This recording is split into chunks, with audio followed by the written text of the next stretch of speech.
Oh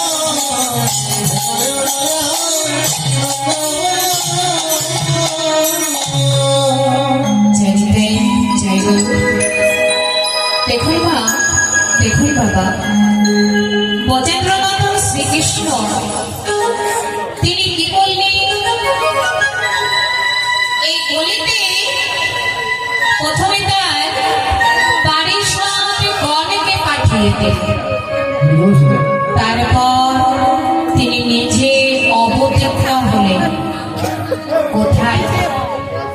না শ্রীধাম নবদ্বীপে শচী সিদ্ধ গর্ভ আছে, মানে শচী মাতার গর্ভে জগন্নাথ মিশ্রে আমিনা আলো করে ভগবান শ্রীকৃষ্ণ এই কলিতে গৌরাঙ্গ রূপে অবতীর্ণ হলেন। দেখুন মা, গৌর হরি আমার যে নদিয়ায় অবতীর্ণ হয়েছে, গৌর হরিকে দর্শন করে নবদ্বীপের এক নাগরী বলে উঠলেন, বাবা বলে দেখো দেখো আমাদের এই নবদ্বীপে যেন মনে হচ্ছে যে চন্দ্রের উদয় হয়েছে। তখন আরেক নাগরী কি বলছে, মা বলছে বাবু শুধু চন্দ্র বলো না, আমাদের নবদ্বীপে আরো একটি সূর্যের উদয় হয়েছে। বলছে এ তুমি কি বলছো, আমাদের নবদ্বীপে সূর্য আবার কোথা থেকে? তখন সেই নাগরিক কি বলছে, মা বলছে ও তোমরা আমার গৌর হরিকে দর্শন করে বলছো চন্দ্র, চন্দ্র মানে হলো চাঁদ, তাহলে সূর্যটি কি জানো? সূর্যটি হলো আমাদের নিতাই মানে নিত্যানন্দ। দেখুন মা, আমরা সকলে কি জানি যে চন্দ্রের নিজস্ব কোনো আলো আছে?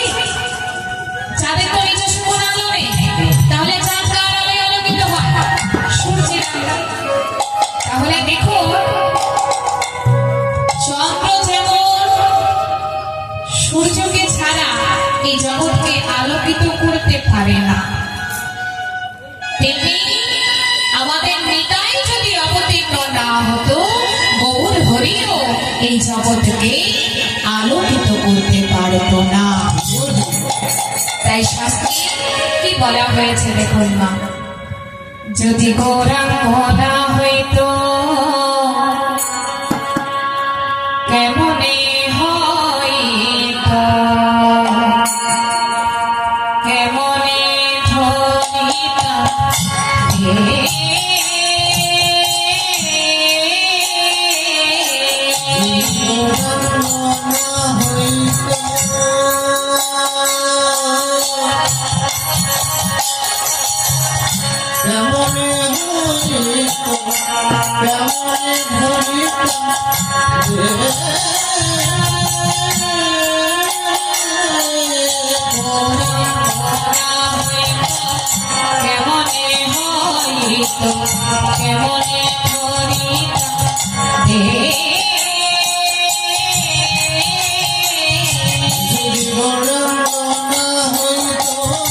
কেমনে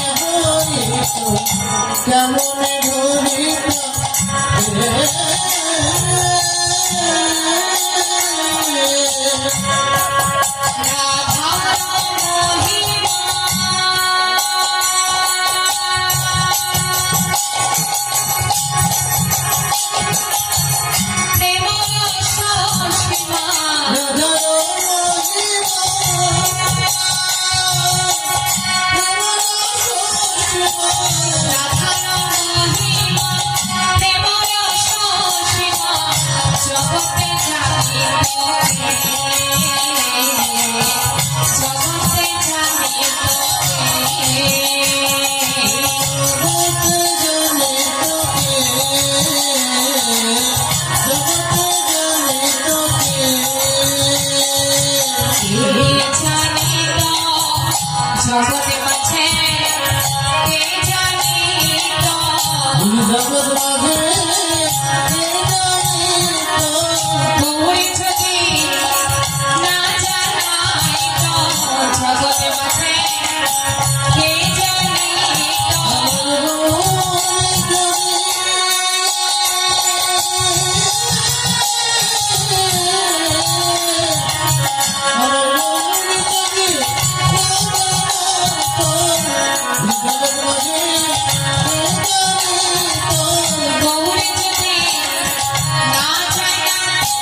দেখুন মা, আমরা সকলে রাধা গোবিন্দকে চিনি।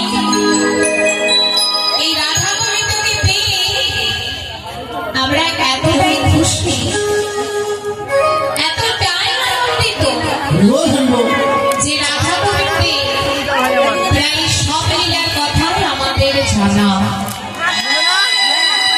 কিন্তু এখন প্রশ্ন হচ্ছে মা, এই রাধা গোবিন্দকে আমরা চিনলাম কি করে? কি জানালো আমাদেরকে তাদের কথা? কেননা রাধা গোবিন্দ লীলা করেছে কোন যুগে মা? দাপর যুগে। আর আমরা সকলে কোন যুগের মানুষ? কলি যুগের। তাহলে কলি যুগের মানুষ হয়ে সেই দাপর যুগের কথা কি করে জানবো? জানা কি সম্ভব? কখনোই সম্ভব নয়। তাহলে কে জানালো মা? সেই জন্যই পদাবলিতে বলা হয়েছে, যদি গৌরাঙ্গ না হইতো কেমনে হইত, কেমনে হইতাম হে রাধার মহিমা প্রেম রস সীমা জগতে জানিত কে। যদি আমার গৌর হরি অবতীর্ণ না হতো, তাহলে আমরা রাধা গোবিন্দকে কেউই চিনতাম না, তাদের কথা আমরা কেউই জানতাম না। কিন্তু দেখুন, আমরা তো সকলে কলিযুগের মানুষ মা। তাহলে এই কলিযুগের ভগবান কে? এই কলিযুগের ভগবান হলেন আমার গৌর হরি। তাহলে আমাদেরকে প্রথমে কাকে চিনতে হবে মা? আগে তো গৌরকে চিনতে হবে। তাহলে গৌরকে? গৌর অন্য কেউ নয় মা।